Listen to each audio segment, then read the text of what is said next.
I'm going to cover 5 concepts of Piaget in about 5 minutes.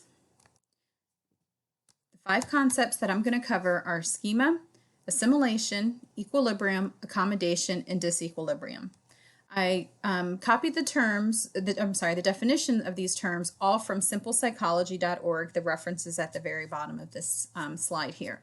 So schema is the basic building block of intelligent behavior, or way of us organizing our knowledge. So think about it as our framework. How do we understand a concept?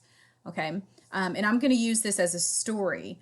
So I'm going to give you a story of how my daughter understood a concept, and I'll go into that in a minute. Assimilation is when we learn new information and we're able to put that information into our current story.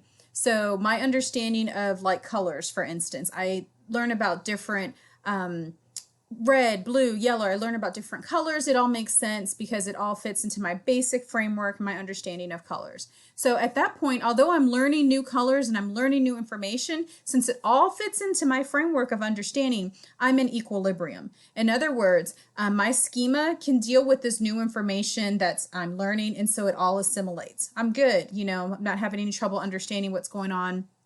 And it's not necessarily an understanding like I don't understand the concept, but I'm able to assimilate this new information with no problems.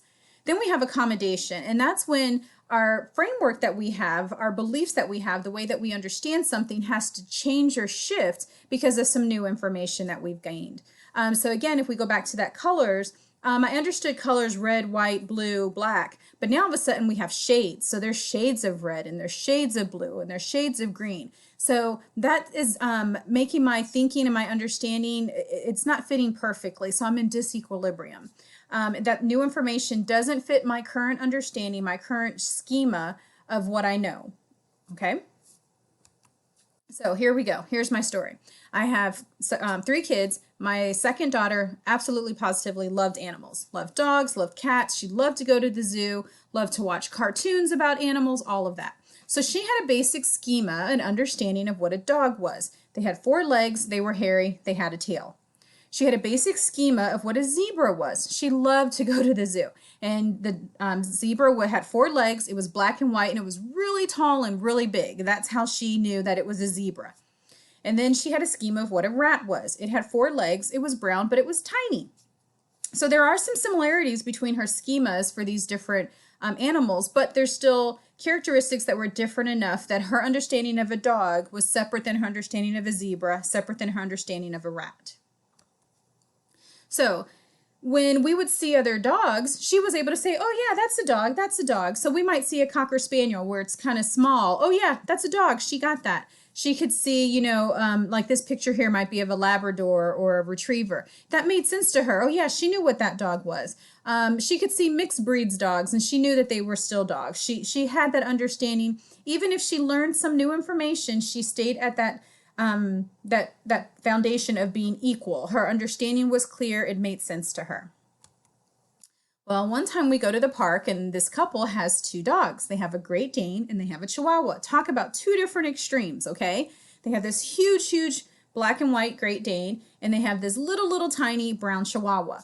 And so I say, Alana, look, they have 2 dogs. One's really big, one's really small. Aren't they cute? And her response to me is, no, Mama, they're not dogs. That's a zebra and that's a rat. And I'm thinking, what do you mean that's a zebra and that's a rat? Those are dogs. Well, her understanding of what a dog was did not fit this new information that she got about when she saw this Great Dane. This Great Dane was so big, he did not fit her story, her schema that she had of what a dog is. And then this Chihuahua was so small, it didn't fit her schema of what a dog was. So she wanted to make that Great Dane a zebra, and she wanted to make that Chihuahua a rat. And so she had an incomplete understanding of dogs, and she was in disequilibrium until she could understand that her schema of dogs had to expand. It had to change to now have that, yes, a Chihuahua on one extreme and a Great Dane on another extreme are both in that same category of a dog. And so that was her basic understanding that had to shift. And so she was in disequilibrium until she was able to accommodate that new information. I hope this all made sense to you. Here's the information on where I got the other pictures from throughout this slide. If you have any questions, just post a comment. Have a great day.